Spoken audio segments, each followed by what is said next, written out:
Good evening, race fans, and welcome along to your SOPs Wednesday night. I'm still recovering from the 24 hours ever so slightly. It is Wednesday night. It is SOP though. It's the ultimate multi-class world sprint series. It's round number 2 here from Paul Ricard in France. One of Simon's absolute favourite tracks. Clearly not a favourite with the drivers. Quite low in turnout considering it is only week 2. But we do have a few drivers out on track. In the standings at the minute is a triple class multi-class race. Multi-class in as much as the drivers will be driving different cars over the course of the series. It's GT3s for the first 3 rounds, Porsche Cup cars for round 4. Rounds 5, 6 and 7 will all be in GT4s. All of course at very different tracks along the way as well. We'll maybe pop that one off. We've got Valencia, or we had Valencia, my apologies, last time out. This is Paul Ricard. We've got Barcelona next week, November 15th. Then on the 22nd is the Porsche Cup car round at Silverstone. Then the 3 GT4 rounds, as I mentioned, Zandvoort, Imola and Kyalami. In the standings after week 1, it was Benjamin Seeley that took the top spot in the pros. Dan Watson second, Leon Seeley rounding out the podium last week. Charlie Kent not far behind. Sigurd Revzig is racing this evening. And in the intermediates, it was Aidan Carter that took the overall race win, as we'll see reflected in the overall standings as well. Those are shown perfect. Joe Boyle, Mr. Linksay, finished in second. Paul Sidlowski making it 2 RTO drivers on the intermediate podium, although whoever's classing Joe Boyle as an intermediate, I mean Aidan Carter's classed as an intermediate as well, so somebody is clearly hovering a bit of a laugh someplace. Nelson Pinto on his return to sim racing got himself into top 5 just behind Jack Thorburn, and that has given me motion sickness. Bear with me 2 seconds, that camera is going wild. And in the rookies, diminished field in the rookies, but we'll have Jeffrey Danloy, Lucas Van Dam and Thomas Nagy finishing 1, 2 and 3. Daniel Metz in the McLaren, DC Sim Racing's very own, finished in 4th. Nigel Woodcut finishing in 5th for Team Snail. And no Samuel Disco this evening. But he did finish 6th in round number 1. The overall standings see Aidan Carter bringing home the race win in round number 1 at Valencia. 47 points, fastest lap points there as well. An extra 2 points he gets for that, 45 for winning the race overall. Then it was the 3 pros, Benjamin Seeley, Dan Watson, Leon Seeley, that followed him home. Joe Boyle in 5th and Paul Sidlowski in 6th. 3 RTO members in the top 6. Very much a theme over the last few SOP championships. The rookies are out on track qualifying at the moment. And yeah, what a track this is. Many a Formula 1 driver have stated that their favourite thing about this track is the spectator facilities are very good. Sums it up, really. Slightly different version. I'm going to be honest.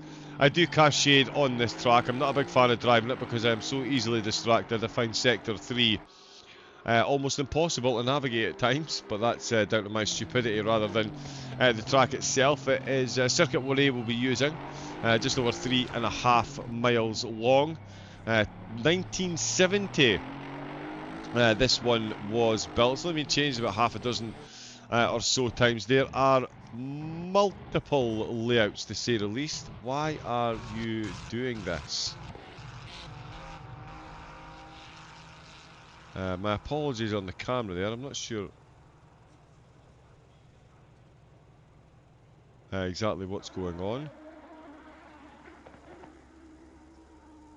Yeah, there we go, a couple of cars out on track. But it is, yes, it's Paul Ricard this evening. We've got some qualifying underway. We've got Mr. Death Zone and Mr. Metz in the chat. Hello folks, hello, saying hello, good luck in that game. Says Noob Hacker, hello Noob Hacker, welcome in. Would have loved to race tonight. Don't mind this track, says Daniel. McLaren OP. It says Mr. Death Zone. Oh, we've even got Raven emotes. That's what they're called. Emotes. I know that word. That is the 4 AMs. I've got their qualifying in, and it looks like Gleb Stepanov, who didn't race in round number 1, is going to take pole position quite comfortably in the AMSN. Nagy, Van Dam and Woodkit all taking part last week. Nagy 3/10 behind, but a second further back, Van Dam and Woodkit. And at the minute, in fact, Nagy is going quicker as well. Nagy is currently matching the time that Stepanov has set. Stepanov is going quicker. The pros and the silvers, intermediates, they are all coming out on track. They all qualify together, of course. We'll get an on-board lap with last week's race winner Aidan Carter once we see Gleb's finish his lap. Of course, they're the fastest part of the track. I did recently see on one of Luke Addison's stream, please make sure you go back and watch it, he gave a GT4 car a bump draft along there with the GT3 car. And there is Nagy. Nagy did go quicker, and I did say he was matching Stepanov's current pace. And yeah, it wasn't far off with that. 400 separating the two of them at the moment. And Stepanov has actually dropped a bit of time there, coming along the long back stretch. We'll see if he can find any more. He doesn't need to find any more time, of course. He's got the ample position in the bag. And coming around the last corner, yep, slightly down on his time. But that time there still would have put him third. And that'll be him now done with qualifying. Boom. There we go. Let's jump on board with Aidan Carter, who is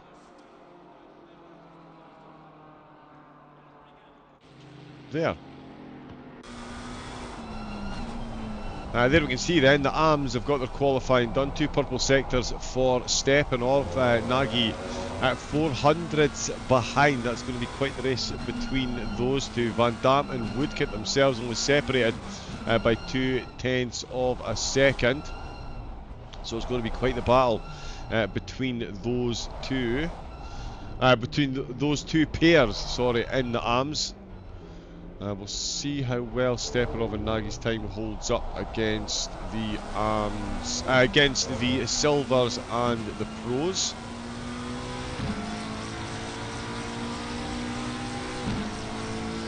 As we are on board with Aidan Carter, he won the race last week overall. Coming into turn number 1, there will be very little attempt to pronounce the corner names. Yeah, French is just not something I can do at all, so we'll just call the first corner Valerie. Then we're off into the hotel and then for a bit of camping before we head on to the Mistral Straight. And that's about all you're going to get for those ones. Very, very, very tricky track. You really do need to use as much of that outer kerbing as possible. And in fact, when we get to the end of the Mistral Straight, you will actually see the little white boards sticking out on the ground like these here on the right hand side. The little white boards with the red line, that is the track limits, and you can see they are liberal to say the least. So too is the amount of shopping that you can get done along the Mistral Straight. You can quite easily pick yourself up at Starbucks, McDonald's, Burger King, many other brands are available, of course. It's all about this straight though, the cars that are going to sacrifice that stability for the zero wing. Oh, and there we go. Sacrificed it a bit too much there, well outside the white and red markers. So that will be an invalid lap for Aidan. You can see almost like a double apex, really taking the car out wide to bring it right back in through sector number 2.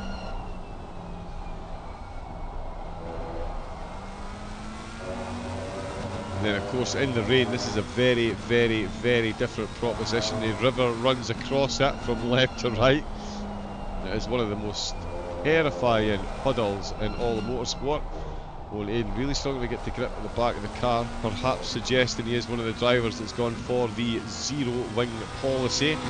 Leon Seeley, who's done a fair bit of time at this track, while actually at this track. 1 minute 53.5 he's popped on the timing tower. Nathaniel Fever for Phoenix Team Racing in second, a tenth and a half back, and that is too quick mathematics. Mathematics is far too quick for me to do on the fly, but it's less than a quarter of a tenth separating Dixon Chen and Fever at the minute. Secured Revzig, the lead RTO driver at the minute, 2/10 off the pace. And Jack Thauber 1.3 seconds down. Then is Danzer and Christensen. Pinto and Murray have both set times. Last week's race winner is Seeley. No time set from him. Watts, no time there either. Boyle and Sidlowski still a set time, so too Aidan Carter. Sidlowski, of course, pulling an absolute worldie of an overtake. And having a phenomenal race as well at the 24 Hours of Nürburgring. Congratulations again to everyone that made it to the end of that race. It was yeah, absolutely incredible the way it developed over the 24 hours. It's phenomenal stuff. Sidlowski very much right in the mix for that race as well. But he did, as I say, pull an absolute worldie of an overtake on Joe at the start of the last race. Joe then did re-oblige, of course, and retake with a suitably phenomenal overtake. Sidlowski made a little bit of a mistake and that separated him out. Oh, there's a bit of separation up at the front as Dan Watts and Andre Dixon Chen have both gone quicker than Seeley. He now finds himself in third. Watts 53.0. Still 8 minutes left of qualifying, so plenty of time for the drivers to get their times in. Sigurd Revsig is going very quickly as well. He's got a lot of time in his pockets. That Aidan Carter it is, jumps up to fourth. There's Sigurd Revsig. Wow, Dan Watts and Sigurd Revsig are separated by less than 2/10. Newsflash, never been seen before. Dixon Chen exactly 3/10 behind the RTO protagonist. We've got Leon Seeley now in fourth. Carter in fifth. Second in the silvers, ahead of Fever, Sidlowski and Fielder. Jack Thauber now finds himself ninth overall, sixth in class, with Danzer, Pinto and Christensen not far behind. Steppenov finds himself 13th overall with 3 silvers and a pro still behind him. We've got 2 drivers still to set times, Joe Boyle being one of them, and last week's pro winner Benjamin Seeley. What a battle him and Seeley had last week. Let's hope that continues into this week's race. It's a 45-minute race, and there is one mandatory stop in every race for fuel and tyres. The final round... Oh no, these are all 45-minute races, sorry. I was about to misspeak hugely. It's the iRacing Championship that's got a 90-minute special in the middle. Haha, there we go.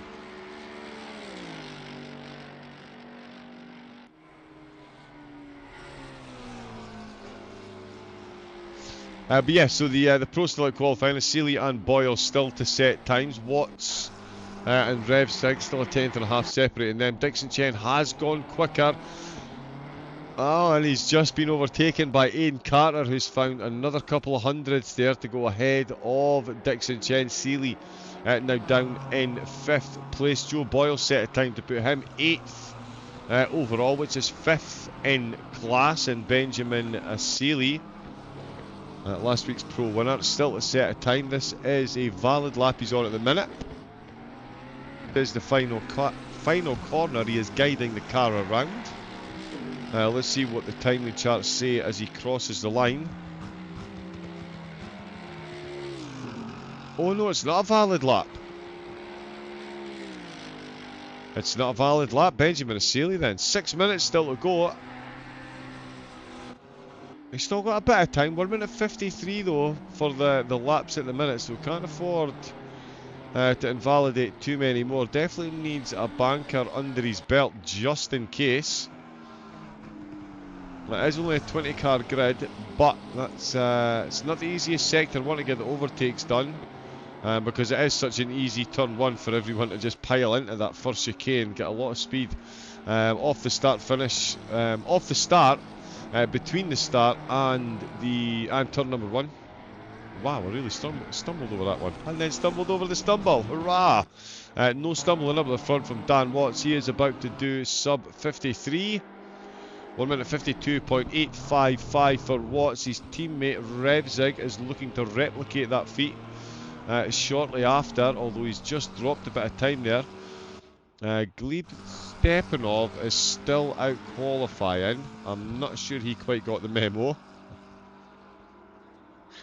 And he is improving on his time. I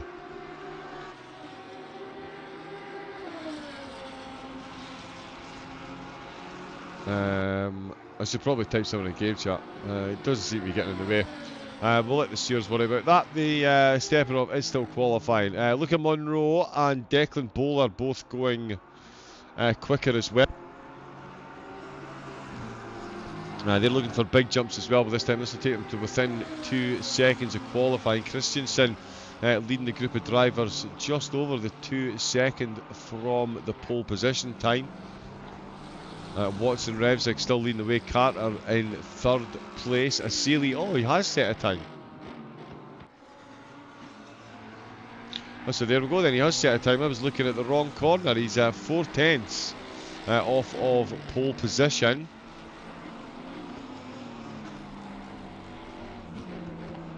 Yeah, almost an identical time with Dixon Chen. Leon Sealy now finds himself in 6th position.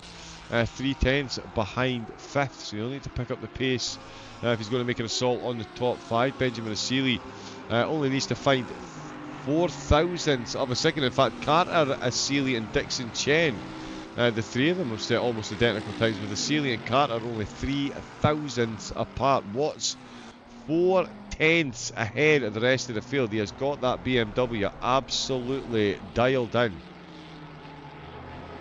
As you can see there, Carter, Asili and Dixon Chen almost identical times, and Revzig half a tenth ahead of Carter, Watts 4 tenths ahead of the field. That is a phenomenal lap to put in, and he's still got a bit of time to put another one in if he can.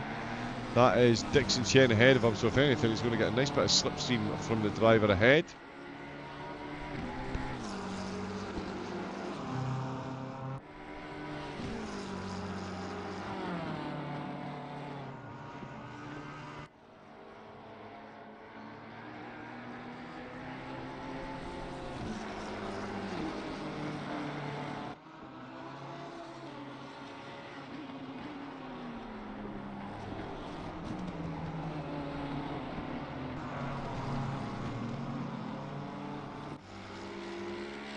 Oh, I was very close there. Benjamin Asili gets to within a tenth of Watts. 2 BMWs and a Mercedes on the top 3 spots of qualifying. And the pros finding their pace. It was one of the silvers that won the race last week, aforementioned, is of course Aidan Carter, car number 42 in the McLaren. So there were some calls in the chat that the McLaren's OP. I don't think anyone told the BMW and Mercedes drivers that, to be fair. They seem to be doing not too shabbily at all. Well, I've got 2 McLarens leading the way in the silvers. Leon Sealy in the Lambo in 6th. And then we've got a Ferrari in 7th, another BMW in 8th. And then it is a train of McLaren. Sidlowski ahead of Boyle. Look at the times those two have set, actually. 1 minute 54.235, 1 minute 54.225.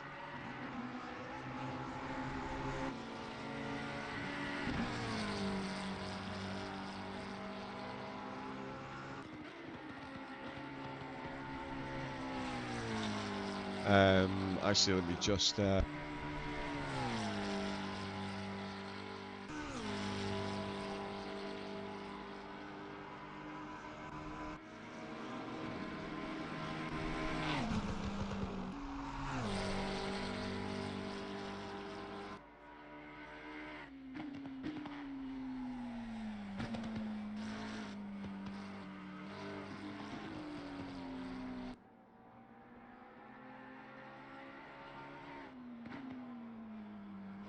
we go, sorry, one of the drivers just asking about some times coming in, but there is still times coming in. Sidlowski is going a lot quicker as well. Boyle's up on his time, but so too is Sidlowski. Sidlowski looking to make an assault on the top 6. In fact, he's looking at 7th position here if he can bring this one home.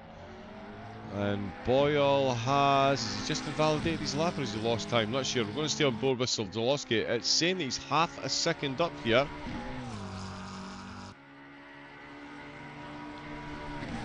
And that's definitely the start-finish straight this time. There we go.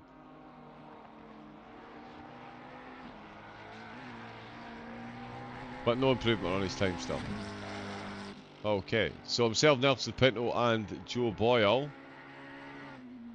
Again, 3 drivers with identical times. Chris Fielder's in there as well, all 1.3 seconds off a pole.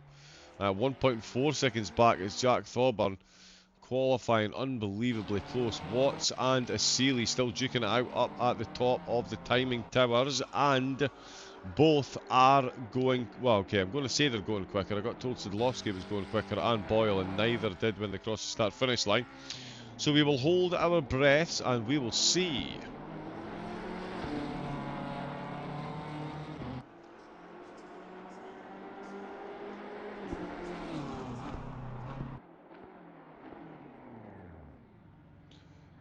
What's... Oh, I've missed it. Take it in the chat.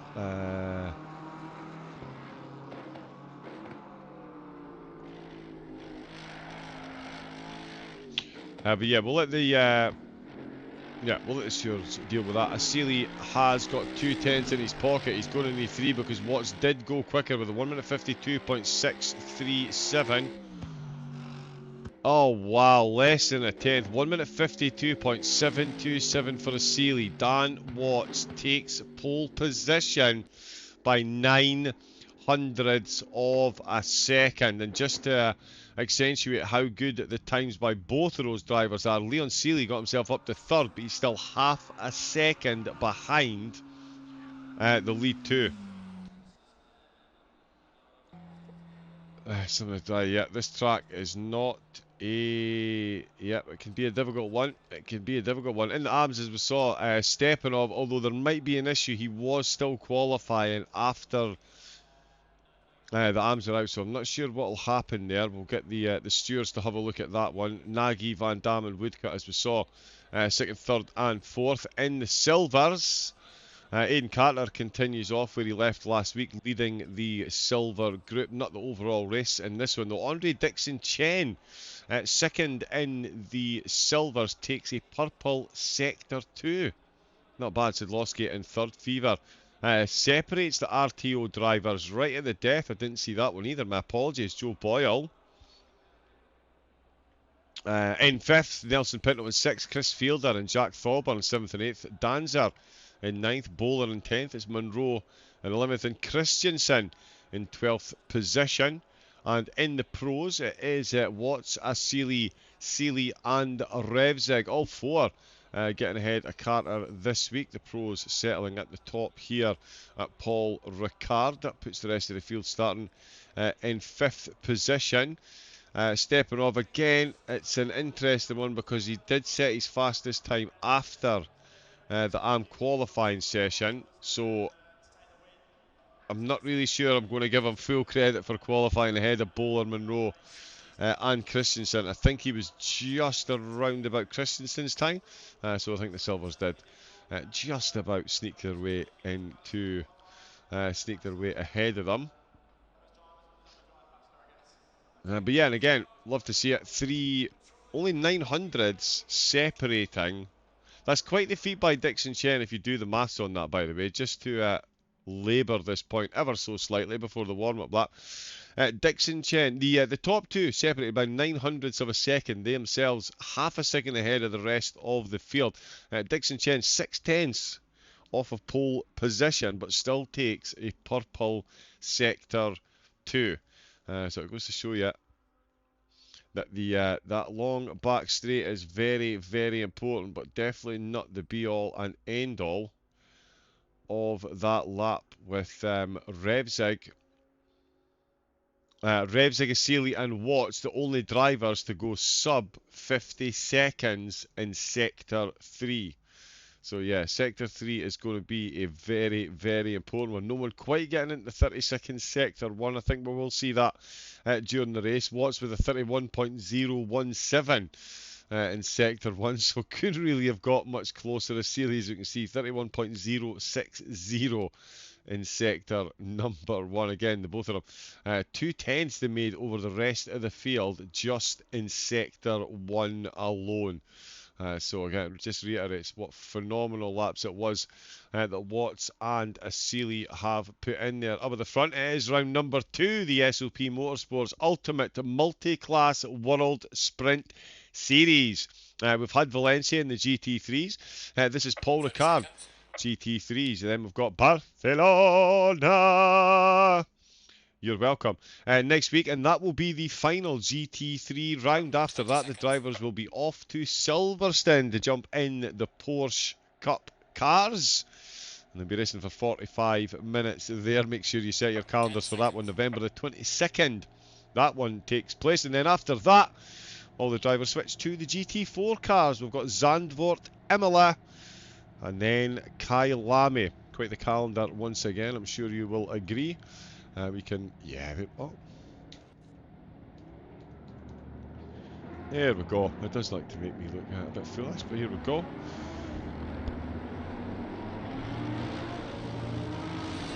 So yeah, we are on our formation lap. A bit of a warm-up lap for this one. As I say, it's about 3.5 miles, this particular little French gem. Back in 1970, specifically built, as you can tell, for multiple motorsporting disciplines to take place here. And multiple track variations. There is, well, there's 1A version 2, 1A version 2A, 1C, 3A, 3C. There is lots and lots and lots of variations. Of course, the FIA World Motorsport Games took place there not so long ago when Leon Seeley on screen there made his way to the semi-finals. You're likely to have PTSD going into turn number 1. Hopefully he makes it through a little bit quicker. He's tagged lap 1, turn 1 in both races. Did manage to make it all the way back in the quarterfinals to get to the semis. And then in the semis, I believe, is only a position or two short of making it to the final after again taking a contact in turn number 1.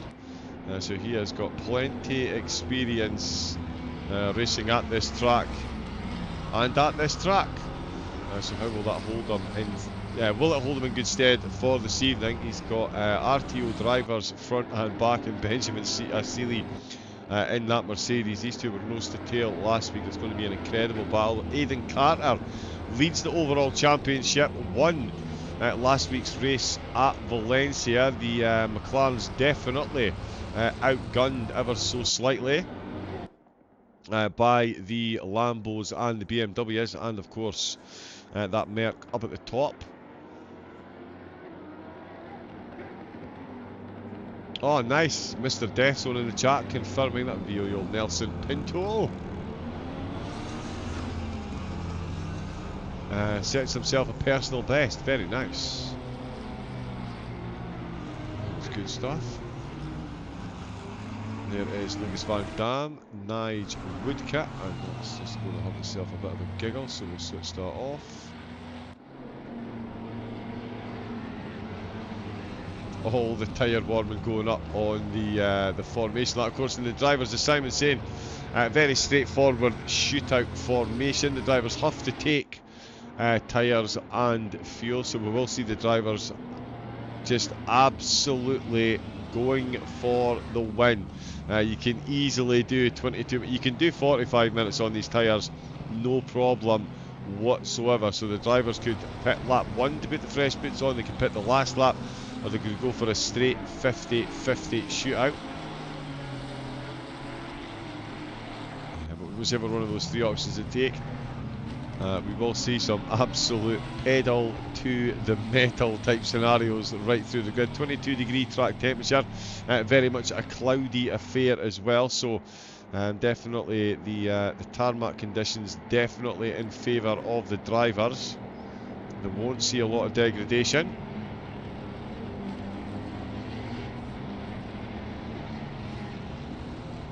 And yeah, quick splash and dash for the mandatory 1 litre of fuel.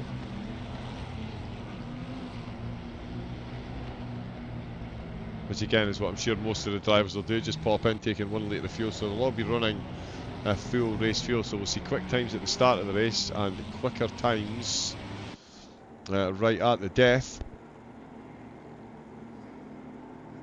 Here we go then, it's round number 2, the head towards the lights, it's green lights, it's foot down, it's flat out, and they're flying into turn number 1 with Watts and Seeley getting a good run, but it's Seeley and Seeley that have both got a good run. Dan Watts definitely didn't get a good start there actually, that's the first cone that we've got.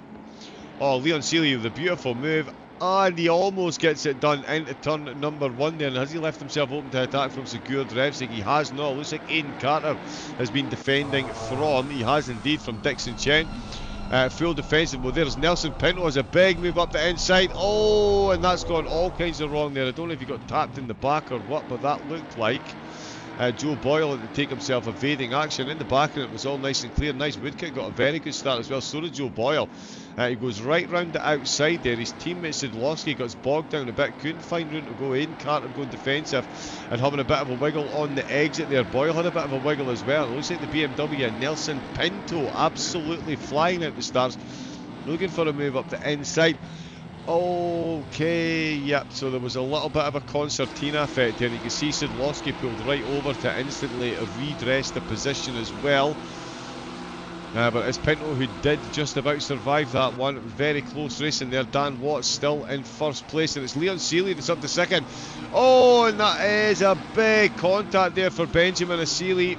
That is a big contact there. Leon Seeley, so lots to unwrap there as it's, oh, look at all that slipstream. The Lamborghini doing all the running along the Mistral straight. The Mercedes as well absolutely destroys the gap to Watts there. There's very little the BMW driver can do as the Mercedes and the Lambos tear up on the inside. In fact, it's Leon Seeley that did get the much better run off the Mistral straight.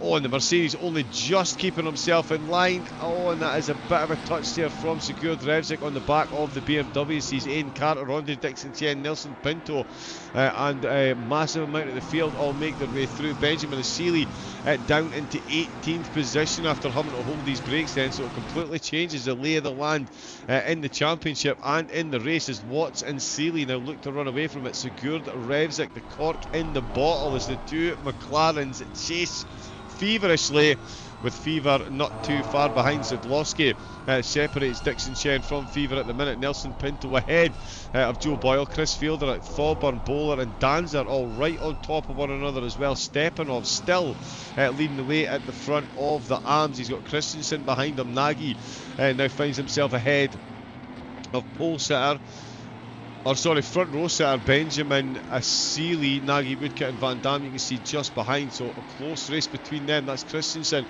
just getting ahead of the arm leader. Oh, and the Mercedes as well. That could well be a slap on the wrist from the end game steers. We've got an overtake taking place just ahead. Stepanov, who's going toe-to-toe with Monroe. Danzer and Bowler ahead are going to go side by side off the Mistral straight as well. The Silvers showing how it's done as well, and that is a slipstream scenario up ahead.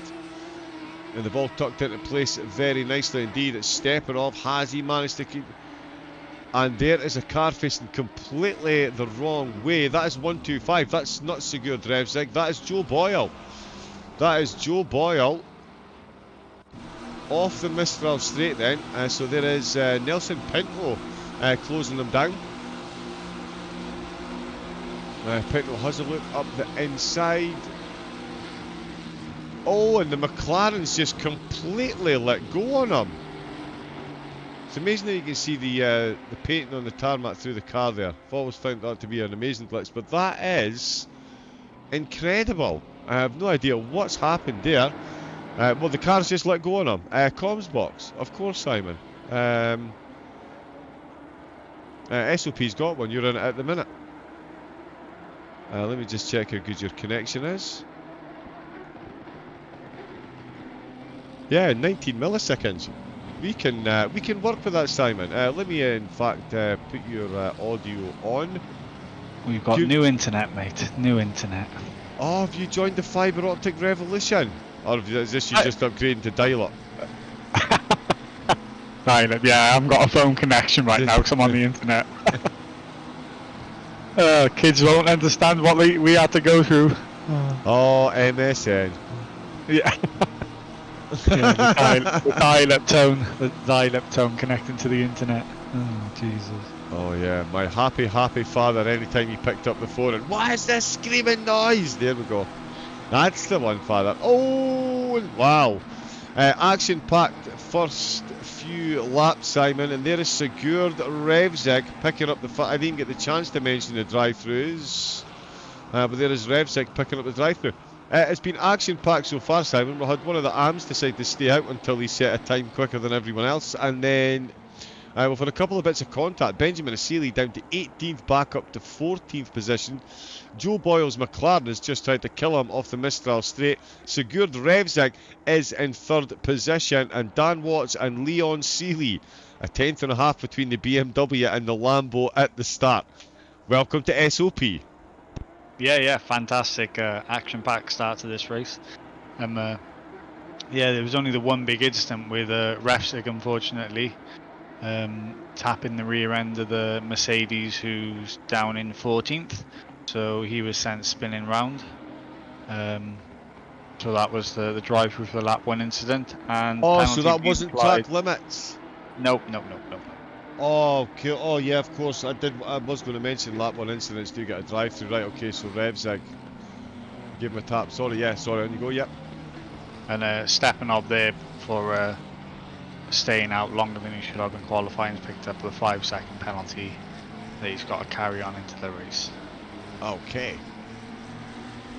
Yeah, but it's been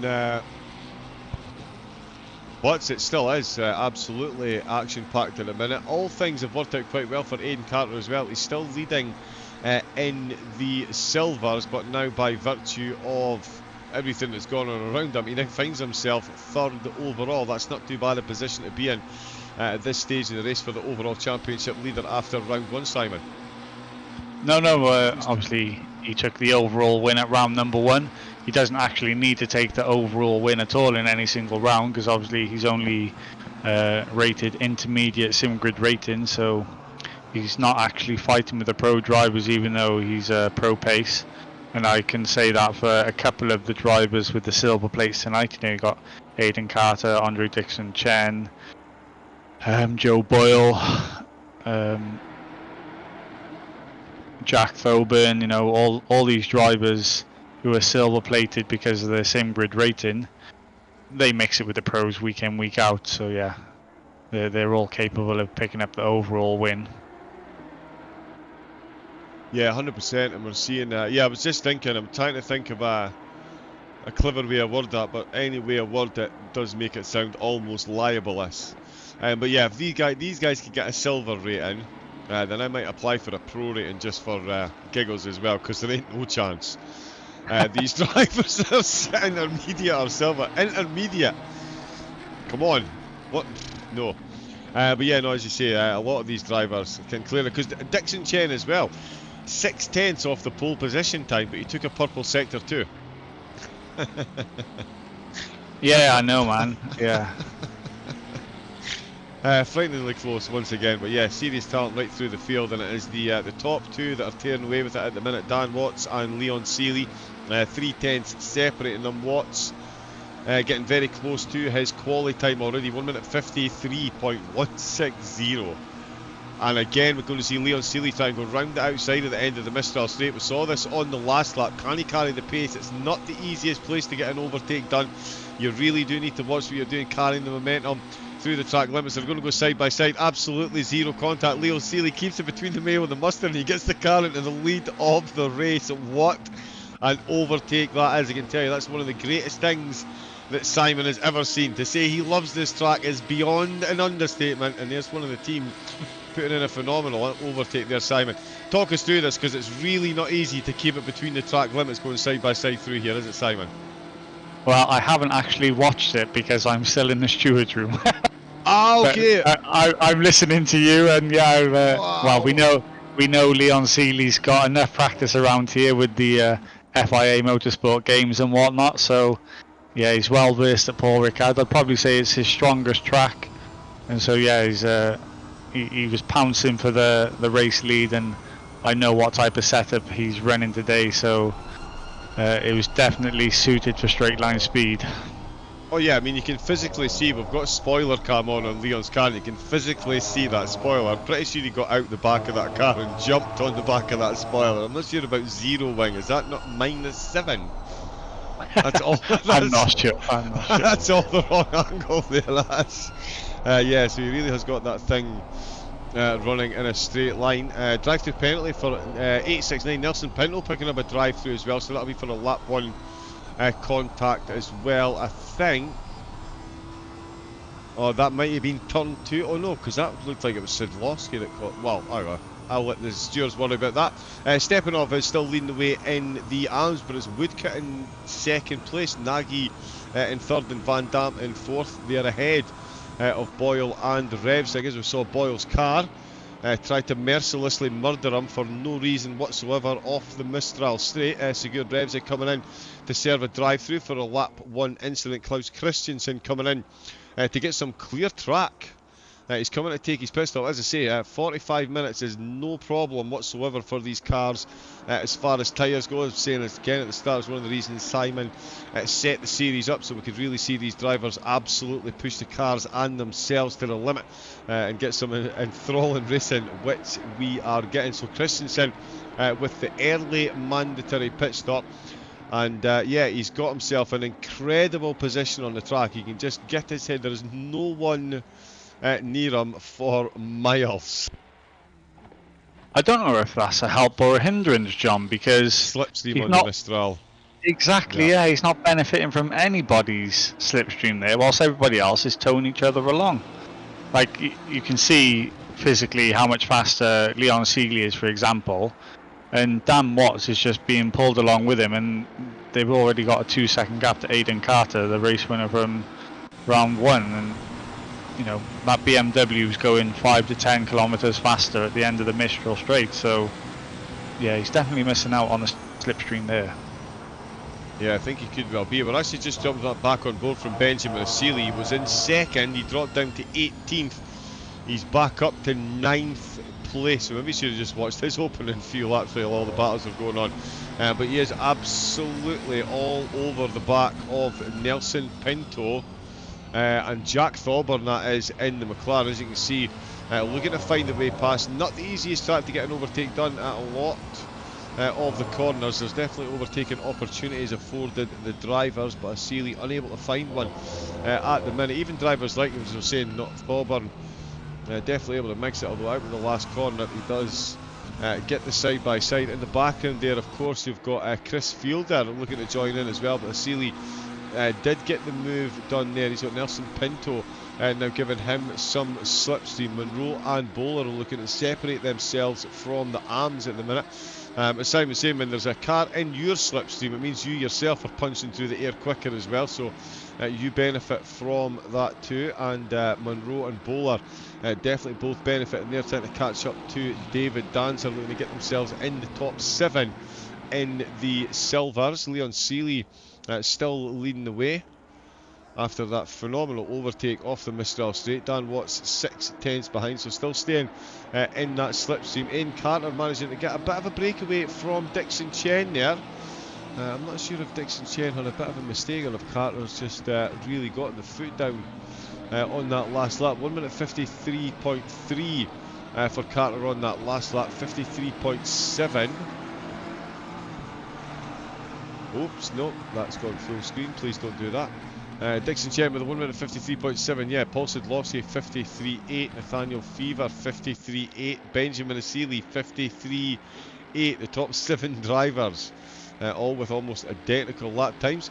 There is Nelson Pinto coming in to serve the drive-through. So Nagy, Boyle, Van Dam and Revsig will all get past, although we'll see, yeah, Revsig should get past because he served a drive-through, so it'll be a straight shootout between those two when he comes out. The Lamborghini of Sealy, he is doing some very good running at the minute, and so too is Aidan Carter. He's leaving Dixon Chen behind. Basaly's doing a fantastic job to climb back up through the field. 15 minutes in, he's gone from second to last back up to 7th. That's a fantastic recovery in that Mercedes. Yeah, it really is. Yeah, incredible. 1 minute 53.8. That was a personal best lap he set on that last lap. He's actually going slightly quicker again on this lap. I mean, the only issue the Mercedes man's going to have is the fact that he's not got any slipstream to help him in front of him. Unlike Dan Watts, who's also got the fastest lap, he's obviously being helped by the fact that he's got that extra pace behind Leon, who is leading the way.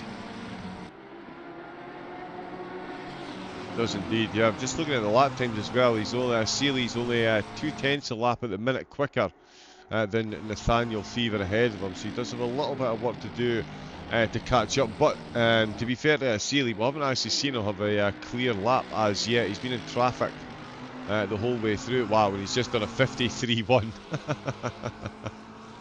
So as soon as he gets a bit of clear track, he instantly starts hitting quali pace. That time would, of course, got him into second or third in quali. It is crazy. Leon Seely, 5/10 of a second ahead of Watts, 2/10 up on his time, which means that Watts is up on his time as well. Aidan Carter can still see the battle for the lead of the race. Does the McLaren pull wonders here and sneak this one? You never know. Dan Watts is looking to make a reverse move along the Mistral Straight with the Lamborghini. He's got some phenomenal acceleration early doors. As soon as you can just see Watts edging a little bit closer, and the Lamborghini just steadies it. Watts gets a little bit closer. The Lamborghini's acceleration steadies it out at the end of the Mistral Straight. It's still nothing but tail lights for Watts to look at right on the edge of those track limits, Simon. I mean, this track, the track limits they're on the outer edge anyway. I mean, you literally are invited beyond the curbing on a couple of corners, and it really is full commitment off the Mistral Straight. That little dab of brakes and throwing the car in. I mean, you really just don't know whether you're going to keep it between the Mayo and the Mustard time and time again. It's a harem-scarem corner. Yeah, well, we saw it with Joe Boyle Linksy. I bet the reason why that McLaren ended up facing the wrong way was he had some lift-off oversteer, the aero washed away and it just spun him round. You've got to be really careful going through that corner to keep some throttle applied to make sure that aerodynamics don't get too wayward. As Dan Watts comes into the pits, that's a strange one. I wouldn't have thought he would come into the pits and sacrifice a slipstream. Unless there's some teamwork. Well, he's going to come back out now. He's got to change tyres anyway, so he's got 30 seconds in the pits. He's going to come out by himself. He is going to come out by himself. He's going to come out ahead of Christensen. He's going to be behind Boyle and Revsig. Yeah, and I tell you what, he's let all that pressure go from Leon Seely. Leon Seely was driving in a defensive way to keep Dan Watts behind him. Now Seely's been released, he's actually pulling the gap to Carter, and he can just go full attack mode without thinking or looking in his rearview mirror. Yeah, the Mistral Straight is going to be a much more pleasurable experience for Seely on this lap with no Dan Watts pestering his side mirrors. As we can see, Watts' teammate Boyle making back a position. That is Nige Woodcote. He's just got past there. Secured Revsig just behind one of the Pro RTO drivers. He is going to be all over the slipstream from the Aston Martin. As you say, Simon, instantly Leon Seely is pulling a gap to Aidan Carter. That's a 10th he's gained on each of the last two sectors. Which, yeah, if you keep doing that for the rest of the race, you can't go far wrong. Let's see where Watts is out on track, and he is all by himself. 19th position, holder of the fastest lap. And the nearest driver to him is Nelson Pinto, who served a drive-through penalty for the Silvers. Klaus Christensen is behind them, so yeah, that's the two of them. Well, there we go, Simon. There's obviously something that you and I don't know. There's a reason we commentate and these drivers drive. Maybe Seely didn't have anyone close enough for us, because as I say, when you've got a car in your slipstream, being the car in front, you do move through the air quicker as well. So yeah, maybe Seely was feeling that effect, but certainly Seely coming in for his pit early, Simon. I'm assuming you're surprised by that, because I certainly am. I am surprised by that, but I imagine it is purely just to cover off Dan Watts. Obviously, with the tyre change, they're going to be coming out on the fresh rubber. It might make a difference on those first few laps. We'll see if we can get out and stay ahead of Dan Watts now, but if he can't, he's going to be hoping that he can slot straight back into the slipstream, because we know the Lamborghini's got the outright pace over the BMW. It's going to be mighty close now as Dan Watts is coming around the final turn. He's on the main straight and Leon Seeley's dropped and he's out.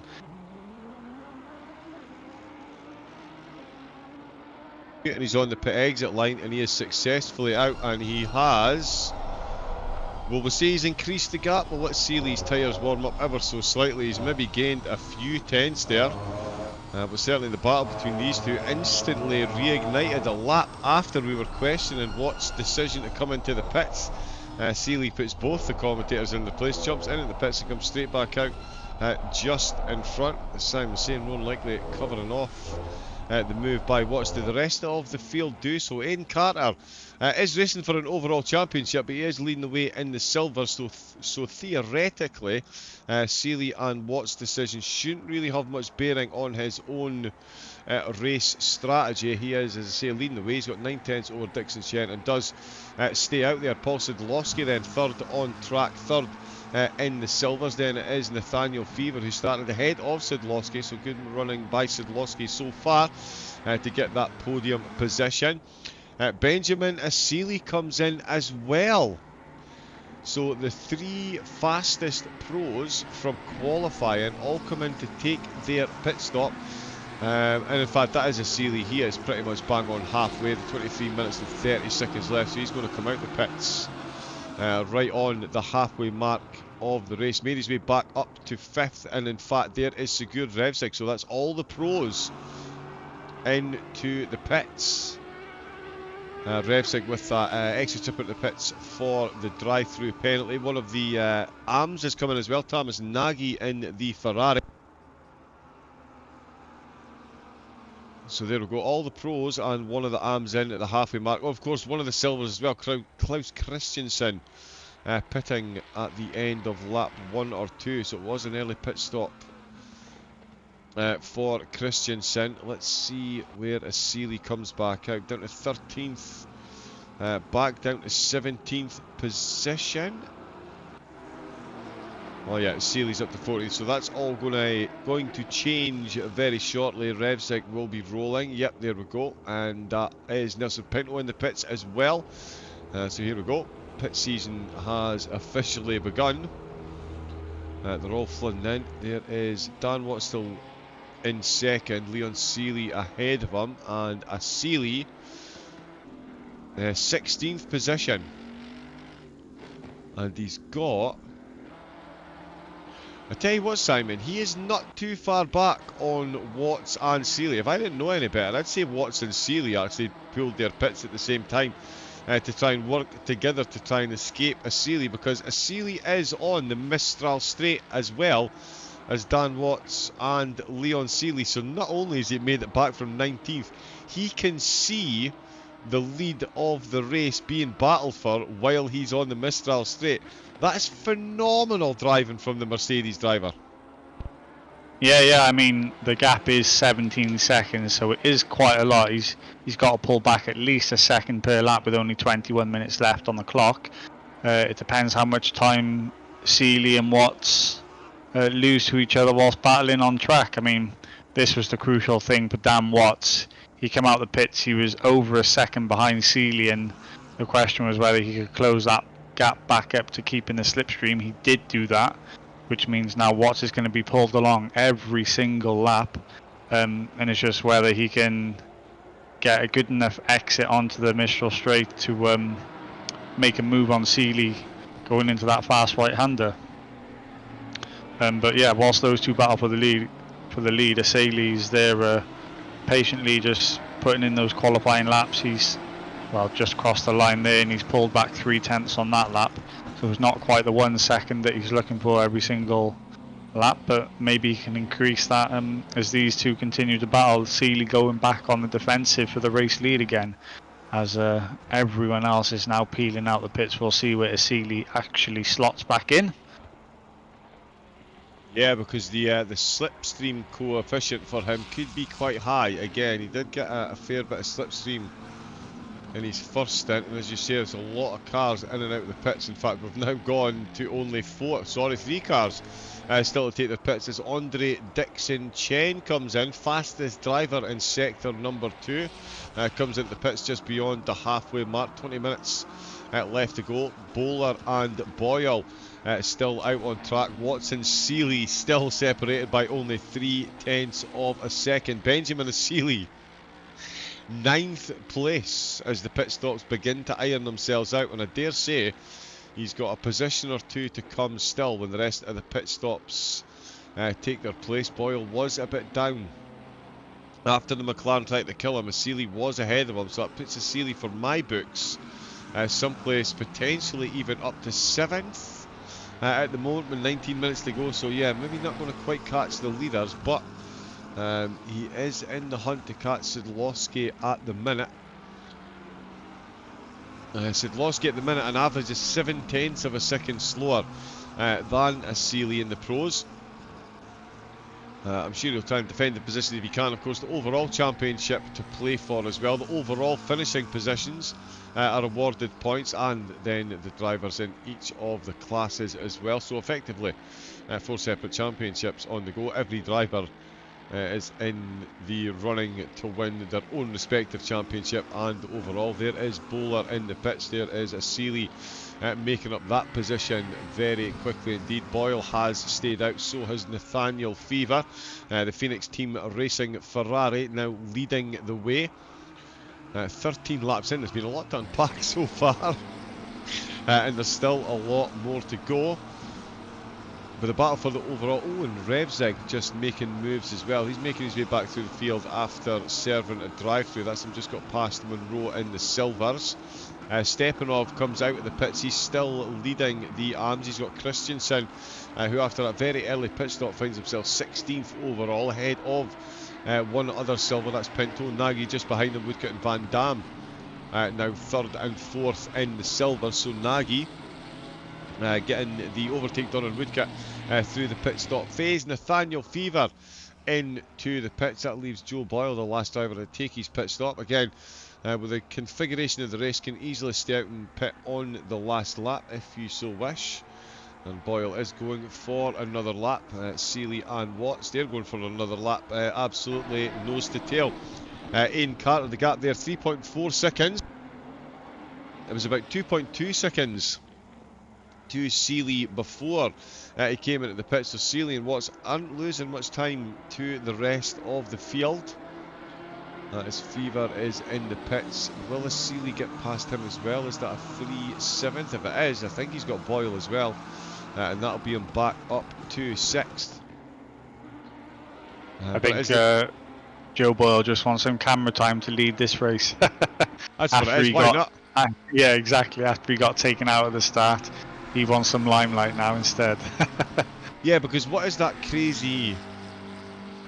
Valtteri Bottas, I'm sure, has got some crazy statistics, like he's led the most laps out of any driver that's never won a Grand Prix, and all that type of stuff. So yeah, all these laps, all these lead laps, they certainly look good on the resume. You know what I mean? Led Leon Seeley at Paul Ricard. Yeah, I'd have that on my CV. I mean, yeah, don't forget as well, I know like Refsig had a drive-through, Pinto had a drive-through, Boyle got taken out.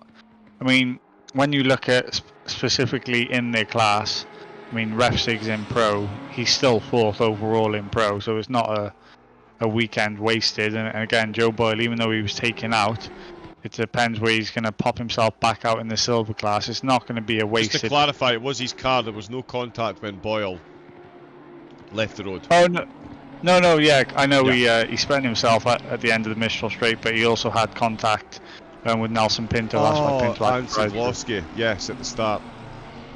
Yes, yeah. That's probably what resulted in his spin. Actually, the damage on the rear of that car, I would imagine. A competent commentator would have been taking notes and realised that, Simon. Thankfully, you're here. There is Boyle coming into the pits. We do like the livery on the RTO cars. So we'll give that a bit of calmer time. 15 minutes left to go. Leon Seeley will retake the lead of the race. Boyle's teammate Watts will retake second position. Ian Carter, Andre Dixon Chen. As you were, chaps, they find themselves in the lead still of the Silvers. Paul Sidlowski on the podium. Nathaniel Fever up to 7th.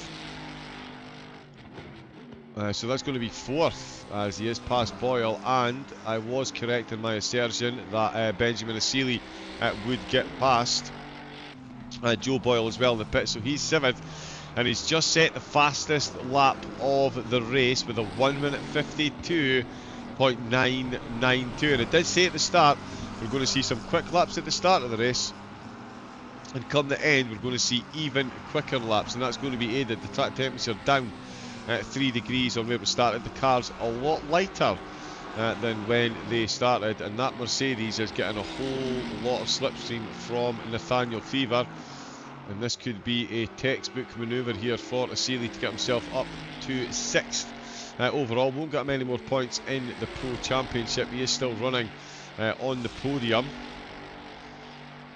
and it is going to be a bit of a big ask catching up to Watts and Seeley. Do we stay on board and watch this? Is he going to get it done? He's still going to be able to get a cut back at the end of the Mistral Straight. He absolutely is. Oh, that's a good overtake. That is how you get it done. Look at the grip in that Mercedes. The Ferrari absolutely not giving up on that one though. Nathaniel Fever doing everything he could to stay with that one, but that is that's a very nice overtake there, Simon. Opened at the end of the Mistral Straight right up there and sailed it up the inside. Very nice move. Yeah, lovely move there from the Mercedes. Benefited from all that slipstream down the Mistral Straight and then got the move done. Probably didn't lose a single bit of lap time. It might be even a faster lap than his previous one. It just goes to show when you've got that slipstream how fast you can actually be, because like I said, he's now the fastest man on track. He is indeed, and he's up to 6th place overall from 18th. Not too shabby. Dan Watts and Leon Seeley. I did wonder if we'd missed an overtake there. Watts got to within 0.2 of a second. They're just coming in to sector number 2, so it's their go on the Mistral Straight. Of course, both these cars again, the slipstream will benefit both cars. It'll of course benefit the BMW more, but it certainly won't do Seeley any harm. Having the air being taken right over the top of his car, and on that mega zero wing, as you can see. I wonder if that is actually visually representative, because yeah, that really does look like a very low wing that he's got there. There is the BMW trying to catch up to the Lambo. He gets just close enough as they come to the end of the Mistral Straight. But then there is no more room at the end of the Mistral Straight, so the Lamborghini holds on to the position. Ian Carter's closed up 4/10. Watts getting close there. He's trying to open the corner up, gets it right onto that inside curve in there. Keeps it close on the way into sector 3. Carter and Dixon Chen now separated by 1.6 seconds. Fever already a second down on Asili. He's got 5.7 to make up to Sidlowski with 11 minutes to go. And given the lap times that he's setting, it's not out with the realms of possibility, although Sidlowski has just set a personal best, 1 minute 53.677. So he is still 7/10 a second on average slower than Asili, but is going quicker, so he's maintaining that gap, so he too is getting quicker as well. Dixon Chen's just done a 53.2, so too is Aidan Carter. They're lapping at exactly the same lap time at the minute, and Dan Watts has done a 53.1, meaning he was the fastest driver on the track on the previous lap in the AMS. We haven't had much cover this time, and my apologies, but Stepanov is still leading the way, and as I mentioned after the pit stops, it is Nagy who finds himself back up into second place. Nigel Woodcock looking to hang on to a podium there in third. Van Dam in fourth position. Nelson Pinto down at the rear of the field after a drive-through penalty. Declan Bowler is just on the back of Sigurd Revsing. He's trying to find his way past David Danzer, getting himself back into the top 10 would be the outcome of that. And that is, yep, nicely done up the inside. Not too much defence here from Danzer. He knows that Revsing is in the higher class, so it won't actually lose him any points. The real battle starts now with Declan Bowler all over his rear spoiler, and in fact Dan Watts and Leon Seeley are within half a tenth of one another. Oh, and Watts getting the side by side there as they come off the Mistral straight, so he's looking to do to Seeley what Seeley did to him. Let's have a look at this from chase cam. Wow, so Watts did get a good run up the inside, but of course being on that inside line, there's a lot more centrifugal force, and Watts did temporarily lead the race, and Seeley came right back at him up the inside line. Beautiful manoeuvring by both drivers, Simon. This is what you love to see in the closing stages. These two fully committed drivers absolutely going for it. Amazingly fair racing as well. No contact whatsoever, showing respect out on track. Gave each other space to continue racing like that. It's absolutely fantastic. Whilst I was watching that, whilst you were commentating on the silvers and AMs there, yeah, it was fantastic to watch. Oh no, Ref 6 picked up a drive through the track limit now. Oh, that is a I heartbreak. can't believe there's only 9 minutes left in the race actually, John. These 45 minutes fly by. Yeah, oh, they really do. They really you know do. what it is as well, is because last time we were on stream it was for 24 hours. So 45 minutes doesn't seem like anything. Yeah, is this not just quali just finishing? Yeah, exactly. Yeah. So it could be the 24-hour race. All my cheese sandwiches are finished. Sad time. Paul Ricard would be a good place for a 24-hour race if they could sort out the track limits. Yes, it would actually. Yeah, you would actually get some solid racing around here. Just the extended slipstream. And it's one of those tracks that have a really good balance of performance. Again, like, okay, the Mercedes is down in 6th, but he was at the front as well. So if you look at it like that again, is Lambo, BMW, McLaren and Mercedes all at the front. So, you know, there's a whole number of manufacturers that could win this race. Yeah, there certainly is. Hello to everyone in the chat, by the way. We've been so engrossed in the racing and the pit strategies. We'll keep an eye on Bowler and Danzer. No disco this week. Sad times. Purple Forta Seeley says Cosby, indeed flawed genius game in AOL. Oh, cheese panini. The posh boy there. We hope not to hear any degradation of John's voice either. This man never stops.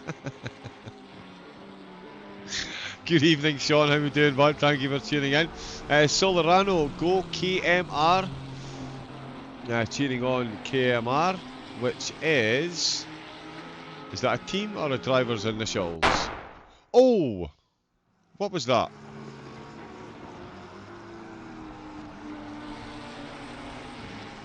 Why does the game do that? I can only apologise to the viewers. I don't know what causes that loud banging noise. Did you hear that, Simon? John, you live in Scotland, is outside your front door. It probably was, yeah. Fireworks. It's still fireworks season, but yeah. So Lonnie heard it. For some reason, there's a loud bang in game, like almost like a thunder crack, and the game goes silent for a few seconds. It does it to me. It seems to do it once a race. I'm really confused. Or maybe it's so bizarre. Maybe it's your PC. Your PC's going bang. Don't, Simon. Don't even joke. Oh, look at the battle between these two again. Let's hope if the PC is on the way out, it'll last till these two make it to the end, which they both definitely will. Who's going to be in front though? That is the big question. Joe Boyle back in the pits in 13th position. He's got Munro just ahead of him. Nagy and Woodcote have got very close again. In fact, Woodcote definitely pressing on the door, looking over the shoulder of Nagy, looking to get himself back up to second where he was before the pit stop. Oh, Watts looking to get himself back in the lead of the race where he was from the opening, but it's Leon Seeley that is managing to maintain that in the Lambo at the minute. 6 minutes left of round number 2. Stop shooting the mouse running across the room. It could well be one of the mouse traps. Yep, we could go with that. David Danzer, almost said Disco Dancer there. David Danzer still being chased by Declan Bowler. This is for 7th in the silvers. Munro coming under pressure from Joe Boyle. Joe is driving the McLaren that kills, and he's managed to get the overtake done along the Mistral straight by the looks of it. Yes, indeed, a whole lot of slipstream. Oh, and in fact, it was at the end of the Mistral straight. So he gets a very good exit there, and yeah, Aston Martin saw that one coming. Monroe out of the way, Boyle back up a position, so that's a couple more points that he will gain. We'll get straight back up to the lead 2 though. You want to be careful, John, because Carter's less than a second behind as well. Leon's had to go real defensive in these final 5 minutes. Yeah, he really has, and that was actually going to be something. And never mind, not just that, sorry, we've got Andre Dixon-Chen is only 1.3 seconds behind Ian Carter. And to put that little piece of information into perspective, in qualifying, Dixon-Chen started the race in 6th overall, but he was the fastest driver in sector number 2. Sector number 2 is the one with the big long straight. Let's just keep that in perspective. So Dixon-Chen, he's got pedigree for being one of the quickest drivers on this track, and he is within 1.3 as well. Ian Carter within 1.1. Leon Seeley and Dan Watts unbelievably separated by 0.2 of a second. Who would have thunk it? Luke Sherlock in the chat. Good evening, guys. Good evening to yourself, Luke. How are you getting on? How is racing for QRT treating you these days? Oh, and that is very quick for the 2 of them there through the first chicane. Unbelievably close there. Declan Bowler and Danzer are still separated by only 0.4 of a second, and Woodcut and Nagy. Oh, and there's a bit of contact there just as we jump on board. Nice Woodcut looking for the move up the inside, not quite finding the room that he was looking for. Touch the rear, good. Do love the sound of the Aston Martin. Let's jump on board and appreciate that for a few seconds. So coming off, so it's actually off the Mistral straight, no problem at all. Oh, the Ferrari ahead looked like an extra bit of steering input right on the edge of the track limits there for the Aston Martin. And that is an unfortunate contact. Nice Woodcut then, that could be the podium battle done with only 3 minutes left. It's certainly not done. The podium battle certainly not done for either the pros, the silvers, or the overall lead of the race, as Dixon-Chen in 4th is now within 2 seconds of the lead. So there's 2 cars between him and the race leader. There's 2 seconds that separate them all. Dan Watts has decided potentially he's had enough of this. He's having another look to try and find a way past Seeley. He won't like what he sees over that rear spoiler, and that is 2 McLarens looking to hunt him down and take away the podium position that he's earned. So why not take the podium position from the driver ahead? Leon Seeley, I'm sure, is going to have a lot to say about that. With 2 minutes left to go though, Watts has got 2 laps left to get the job done. So too Carter and Dixon-Chen, as Dixon-Chen is now closer to Carter than Carter is to Watts. Or has that changed? That has changed. 9-10 separating the top 3, 8-10s back as Dixon-Chen into turn number 1. And there is going to be, as I say, this is the penultimate lap. Turn 1, they all go flying in successfully. There is Seeley making his way out in the Lambo. We've got Maldini. You can imagine the last lap, John, is going to be 4 wide down the straight, down the back straight here. Absolutely, can't wait. Yeah, this is going to be a mental final lap for the race lead. This is fantastic stuff. Oh, it really is. And I'll tell you what, not to be outdone, Benjamin Seeley, I did say he had the pace to catch up to the back of Sidlowski. At the start of their penultimate lap, they're only separated by 0.6 of a second. So Seeley looking to get himself back up to 5th overall. Danzer and Bowler have swapped positions, but we'll go straight back up to the overall lead. Aidan Carter leading the way in the silvers. He's got Dixon-Chen 7/10s down. There's an equilibrious half a second separating first and second and third. Oh, Carter out of the slipstream there, so he's lost 3/10s on the way along the Mistral straight. No time lost for Watts. He's within, back to within that 3/10s again. They're coming into sector number 3 for the penultimate time of Askin. Dixon Chen still very much in touch. Dan Watts again in sector 3 really does probe with the BMW. We know the Lambo has got the out-and-out pace advantage over the BMW. The BMW can get it done through the corners, and that is exactly how we're seeing these laps play out, lap after lap.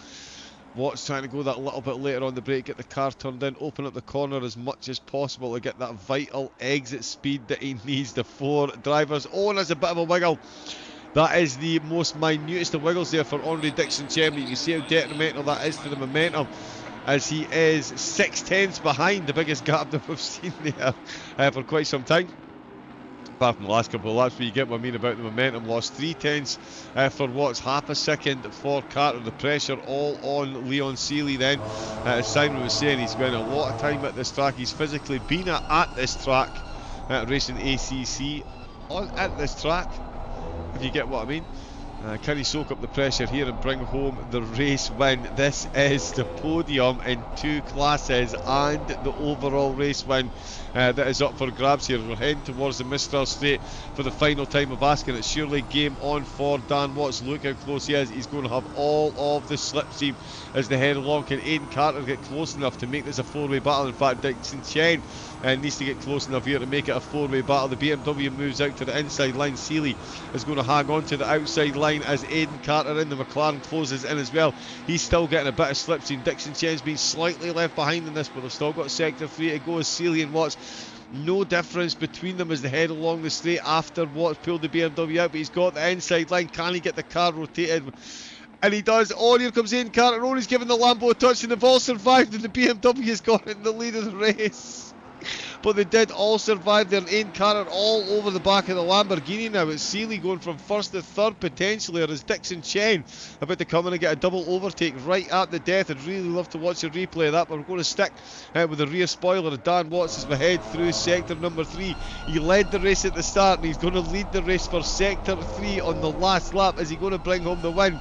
As there's only half a tenth separating him from third position. Aidan Carter out of the last corner. It is the BMW of Dan Watts. The RTO machine comes across the line with Leon Seeley in second. That's only just updated there. Leon Seeley and Aidan Carter with a straight dash, a tenth and a half, and Dixon Chen brings it home in fourth. Fastest driver on the track, Benjamin Seeley, got within 9 seconds, so he made up almost 10 seconds on the lead group. Sidlowski brings it home on the podium in third place. Nathaniel Fever in 7th. Sorry, Simon, you're going to have to say something, because what an ending. My voice almost went there. That was a fantastic ending to a fantastic race.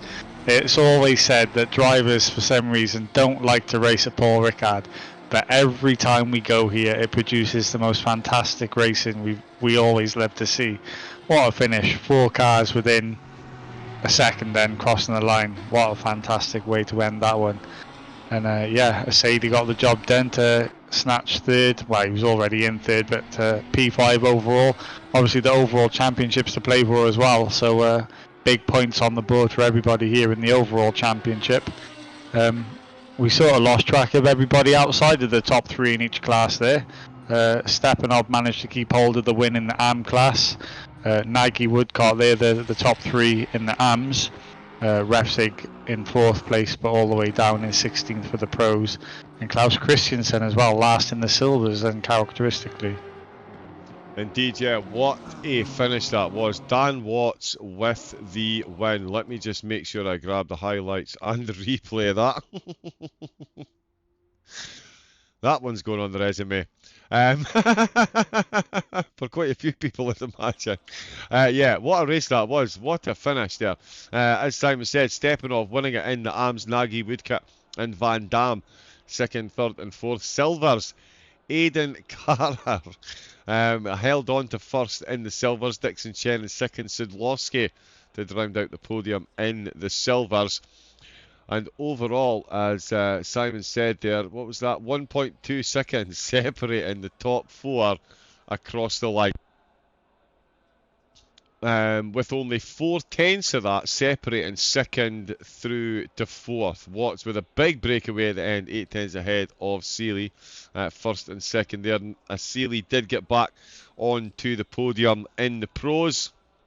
What a finish there, and congratulations again to Sidlowski, rounding out the silver podium, and to Nathaniel Fever as well, finishing in 4th place, Thorburn in 5th, Fielder 6th, Bowler in 7th, Danzer in 8th, Boyle in 9th, with Monroe in 10th position. What a finish to the race that was. I still can't go over it. That was incredible. Again, like Simon says, cannot reiterate that point enough. Paul Ricard, it may get some stick, but the racing that you get in at this track is absolutely undeniable. End of story. And it's the same drivers I've got, and it is another incredible track that we've got lined up for next week. My beloved Barcelona. And that will be, Simon, the final round in the GT3s, as the Ultimate Multiclass World Sprint Series really does live up to its name, as after next week we throw the drivers mercilessly into the Porsche Cup cars. We do, yes. Barcelona in the GT3s. I wish they got rid of that final chicane so they had the long sweeping right-hander instead. And then, yeah, Porsche Cup at Silverstone, which is going to be absolutely fantastic as well. Indeed, it certainly is. Car Mentalist going absolutely mental. No wonder. What a race that was, Aidan. Honestly, yeah, and there is 9K from the UK as well, who says again, holy crap, that was so good. Car Mentalist saying he can't wait for the Cup cars, which means I can't wait for that race. Let's be fair. Yeah, phenomenal driving. The top 4 separated by 1.2 seconds. 3 of them separated by only 4 tenths. That is racing at SOP. Always the final 5 minutes, John. Always the final 5 minutes. Oh, it really is. Red Luca, I need to line up right in the pits if we want to have any hope in this series. As we saw in the 24-hour race at the weekend, which you should go back and watch. Some nutter broadcast it for an entire 24 hours. But yeah, pit stops, absolutely vital. Vitally important. We can try and do a raid, Simon, if you want. We've got 9K from the UK. Are you staying on? Oh, let me get Twitch up on my PC then. Give me 2 seconds. It's /raid, isn't it? Yeah, /raid. Yes. Oh, it's telling me you can sign in. Yeah, you can never do it on your end. No. Is 9K staying on? I think he is, yeah. He's going to have to now because we're raiding him. Yes, he is. 9K is still shaking. We'll come and keep you company, bud. Don't you worry. Right. So that's the problem. I can't actually see the SOP channel while I'm on here. Mr. Deathzone saying, drive-through deserve. What an idiot. Sorry. Mr. D, mistakes happen. You got to drive through it. You've said sorry. Racing is racing. A rush of blood to the head, an adrenaline surge. All these things do happen. A little bit rusty. But yeah, we lives, we learns, we moves on. And we are moving on to iRacing back on Sunday with another multi-class and quite the multi-class that is GT3s, LMP2s and LMDHs. The Dallaras making an appearance. That is a phenomenal series. Quite a few of you in this race are racing in that as well. So we'll see you all definitely on Sunday night. Quick thank you and good night from Simon. Yeah, thank you and good night from Simon. Just to reiterate for the iRacing series on Sunday, it's going to be a night round at Road Atlanta. Going to be quite tricky because they don't have any floodlights around the racetrack. Correct, and it's Road Atlanta. Exactly, yeah. So make sure you get tuned in for that one. That will be on this very channel. We did have a follow as well this evening, so thank you very much to Maldini Motorsport. Huge fan of your defending as well, have to say. We're going to go raid 9K from the UK. Let's show them some SOP love. And until then, stay safe, take it easy, and have a great rest of your night. Good night. Time that no bad.